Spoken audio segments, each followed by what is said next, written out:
क्या आप भी अब तक यही मानते आए हैं कि प्लास्टिक सर्जरी विदेशी जमीन की देन है? तो आज हम आपको कुछ ऐसा बताएंगे जिसे जानकर आप भी हैरान रह जाएंगे। बता दें, आज से लगभग 3000 साल पहले प्राचीन भारतीय चिकित्सक सुश्रुत ने पहली बार नाक की सर्जरी की थी। उन्होंने अपनी किताब में भी इससे जुड़ी प्रक्रिया का उल्लेख किया है कि स्किन ग्राफ्टिंग क्या होती है और इसे कैसे किया जाता है। प्राचीन भारत में गंभीर अपराधों के लिए नाक और कान काट दिए जाते थे। सजा के इस प्रावधान के चलते बाद में अपराधी चिकित्सा विज्ञान की मदद से इन अंगों को वापस लाने की कोशिश करते थे। ऐसे में महर्षि सुश्रुत को प्लास्टिक सर्जरी की जरूरत महसूस हुई थी और वे नाक वापस जोड़ने की सर्जरी सफलतापूर्वक करने भी लगे थे। सुश्रुत संहिता में लगभग 300 तरह की सर्जिकल प्रक्रियाओं की जानकारी मौजूद है। इसमें ब्लैडर स्टोन निकालना, कैटरेक्ट, हर्निया और यहां तक कि सर्जरी के जरिए प्रसव करवाए जाने का भी जिक्र दिया हुआ है। सुश्रुत संहिता में उल्लेख मिलता है कि प्राचीन भारत में सुश्रुत नाक की सर्जरी के दौरान व्यक्ति के गाल या माथे की त्वचा को लेकर सर्जरी के दौरान उसका इस्तेमाल करते थे। यही नहीं, सुश्रुत के पास सर्जरी के बाद भी तरह तरह के इन्फेक्शन से बचाव के लिए कई प्रकार की औषधियां मौजूद थीं, जिन्हें रुई की सहायता से अंग पर लपेटकर ढक दिया जाता था।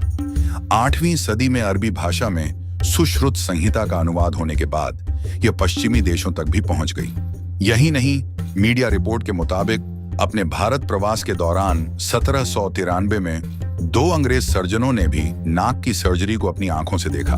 लंदन की जेंटलमैन मैगजीन में भी इसका जिक्र देखने को मिलता है। जानकारी के मुताबिक एक ब्रिटिश सर्जन जोसेफ कॉन्स्टेंटिन ने इस प्रक्रिया को जानने समझने के बाद करीब 20 सालों तक लाशों के साथ इसका अभ्यास किया और इसके बाद 1814 में उनके द्वारा किया गया ऑपरेशन भी सफल रहा।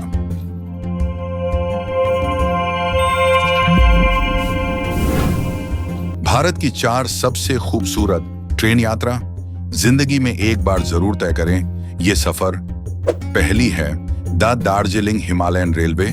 पहाड़ी रेल में सबसे पुरानी और विश्व धरोहरों में से एक दार्जिलिंग हिमालयन रेलवे आपको मैदान और पर्वतों की सैर कराएगी।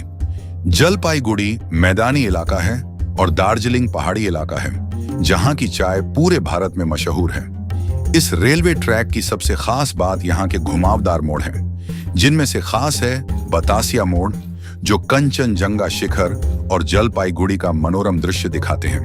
दूसरी है आइलैंड एक्सप्रेस। आइलैंड एक्सप्रेस एक छोटी सी रेल यात्रा है जो आपको गहरे घने ताड़ के पेड़ और लंबी घास के बीच से ले जाती हुई केरल के ग्रामीण जीवन को करीब से देखने का मौका देती है। इस रेल के रास्ते में कोई द्वीप नहीं आता है, फिर भी इसका नाम आइलैंड एक्सप्रेस है क्योंकि 1970 के मध्य तक यह रेल यात्रा कोच्चि के वेलिंगटन द्वीप में स्थित कोचीन बंदरगाह टर्मिनस स्टेशन पर समाप्त होती थी। तीसरी है सी ब्रिज ट्रेन। मंत्रमुग्ध कर देने वाली रोमांच से भरी पाम्बन रामेश्वर ब्रिज पर चलने वाली रेल 143 खंभों वाले 2 किमी लंबे पुल पर से गुजरती है। इस 2 किलोमीटर लंबे पुल से धीरे धीरे गुजरती हुई इस रेल के नीचे मीलों तक फैली मन्नार की खाड़ी आपकी तबीयत खुश कर देगी। चौथी है जन्नत वाली ट्रेन। कश्मीर की हसीन वादियों में बर्फ से ढके पहाड़ों और चिनार के पेड़ों के बीच से जब ये ट्रेन गुजरती है तो ऐसा लगता है बस सफर वहीं थम जाए। इस यात्रा के दौरान आपके पास अपना कैमरा होना बहुत जरूरी है और सर्दियों में यात्रा करें जब चारों ओर बर्फ ही बर्फ हो।